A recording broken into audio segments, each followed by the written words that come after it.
தேர்தல் ஆணையம் தேர்தல் தேதியை அறிவித்துவிட்டது. தமிழகத்தில் தேர்தல் கிளாக்கும் தொடங்கிவிட்டது. இந்த நிலையில் புதிய செய்தியாக அதிமுக தலைமையிலான தேசிய ஜனநாயக கூட்டணியில் இணைவது தொடர்பாக புதிய தமிழகம் கட்சி தொடர்பாக பேச்சுவார்த்தை நடைபெற்று வருவதாக தகவல் வெளியாகியிருக்கிறது.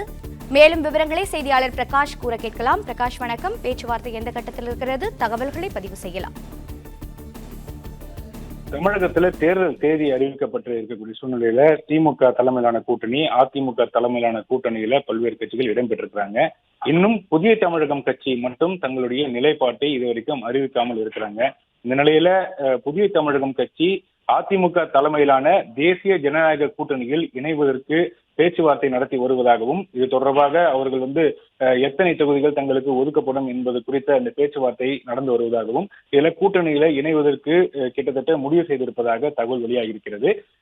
புதிய தமிழகம் கட்சிக்கு அதிமுக 3 தொகுதிகளை ஒதுக்கீடு செய்வதற்கு முன் வந்திருப்பதாக தகவல் வெளியாகியிருக்கிறது. டாக்டர் கிருஷ்ணசாமியை பொறுத்த வரைக்கும் அவர் தங்களுக்கு 5 தொகுதிகள் ஒதுக்கீடு செய்ய வேண்டும் என்று வலியுறுத்தி வந்த நிலையில 3 தொகுதிகள் வரை அதிமுக தரப்புல ஒதுக்கீடு செய்வதற்கு முன்வந்துள்ளதாக தகவல் வெளியாகி இருக்கிறது. நாளை அல்லது அடுத்த 2-3 நாட்கள்ல அதிமுக தலைமையிலான தேசிய ஜனநாயக கூட்டணியில அதிகாரப்பூர்வமாக டாக்டர் கிருஷ்ணசாமி இணைவார் என்று தகவல் வெளியாகி இருக்கிறது. ஏற்கனவே கடந்த ஜனவரி 23ஆம் தேதி முதல் பொதுக்கூட்டம், தேசிய ஜனநாயக கூட்டணியுடைய முதல் பொதுக்கூட்டம் நடைபெற்றது. அந்த பொதுக்கூட்டத்திலேயே டாக்டர் கிருஷ்ணசாமி கலந்து கொள்வார் என்று எதிர்பார்க்கப்பட்ட நிலையில அவர் விரும்பக்கூடிய தொகுதிகளுடைய எண்ணிக்கை, அவர் விரும்பக்கூடிய தொகுதி உட்பட எந்த விஷயத்திலும் உடன்பாடு எட்டாத நிலையில அந்த பொதுக்கூட்டத்தில் அவர் பங்கேற்கவில்லை. அதே போல மார்ச் 1ஆம் தேதி மதுரையில் நடைபெற்ற பொதுக்கூட்டத்திலும் அவர் கலந்து கொள்வார் என்று எதிர்பார்க்கப்பட்ட நிலையில அவர் கலந்து கொள்ளவில்லை. அதன் தொடர்ச்சியாக சமீபத்தில் திருச்சி நடைபெற்ற பொதுக்கூட்டத்திலும் அவர் கலந்து கொள்ளாத நிலையில தொடர்ச்சியாக புதிய தமிழகம் கட்சியுடன் பேச்சுவார்த்தை நடத்தப்பட்டு வருகிறது. அந்த பேச்சுவார்த்தையில எத்தனை தொகுதிகள், எந்தெந்த தொகுதிகள் என்பது குறித்து அந்த பேச்சுவார்த்தை நடந்து வந்ததாகவும், டாக்டர் கிருஷ்ணசாமி 5 தொகுதிகள் தங்களுக்கு ஒதுக்கீடு செய்ய வேண்டும் என்று தொடர்ந்து கோரிக்கை வைத்து வந்த நிலையில அதிமுக 3 தொகுதிகள் ஒதுக்கீடு செய்வதற்கு முன்வந்திருப்பதாக தகவல் வெளியாகி இருக்கிறது.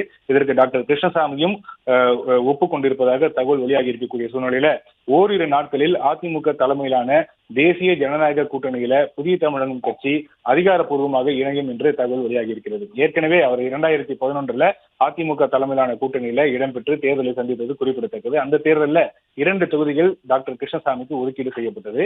2016 தேர்தலில் திமுக கூட்டணியில களம் கண்டார். அந்த தேர்தலில் டாக்டர் கிருஷ்ணசாமிக்கு 4 தொகுதிகள் ஒதுக்கீடு செய்யப்பட்டது குறிப்பிடத்தக்கது. கடந்த 2021 தேர்தலில் தனித்து போட்டியிட்டார் டாக்டர் கிருஷ்ணசாமி. ஏறக்குறைய 60 தொகுதிகளில் தனித்து போட்டியிட்டார். இந்த நிலையில 2024 நாடாளுமன்ற தேர்தலில் தேசிய ஜனநாயக கூட்டணியில், அதாவது அதிமுக தலைமையிலான கூட்டணியில இடம்பெற்று 1 தொகுதியில போட்டியிட்டது குறிப்பிடத்தக்கது. இந்த வரக்கூடிய 2026 சட்டப்பேரவை தேர்தலில் டாக்டர் கிருஷ்ணசாமி என்ன முடிவு எடுக்க போகிறார், எந்த கூட்டணியில இணைய போகிறார் என்று கேள்வி எழுந்த நிலையில, எதிர்பார்ப்புகள் இருந்த நிலையில தற்போது அதிமுக தலைமையிலான தேசிய ஜனநாயக கூட்டணியில் இணைவதற்கு டாக்டர் கிருஷ்ணசாமி சம்மதம் தெரிவித்திருப்பதாகவும், அவருக்கு 3 தொகுதிகள் வரைக்கும் அதிமுக ஒதுக்கீடு செய்வதற்கு முன்வந்திருப்பதாக தகவல் வெளியாகி இருக்கிறது. விவரங்களை வழங்கியமைக்கு நன்றி பிரகாஷ். பிளே ஸ்டோர் மற்றும் ஆப் ஸ்டோரில் இருந்து பாலிமர் செயலியை QR கோடு மூலம் பதிவிறக்கம் செய்யுங்கள். செய்திகளை உடனுக்குடன் பெறுங்கள்.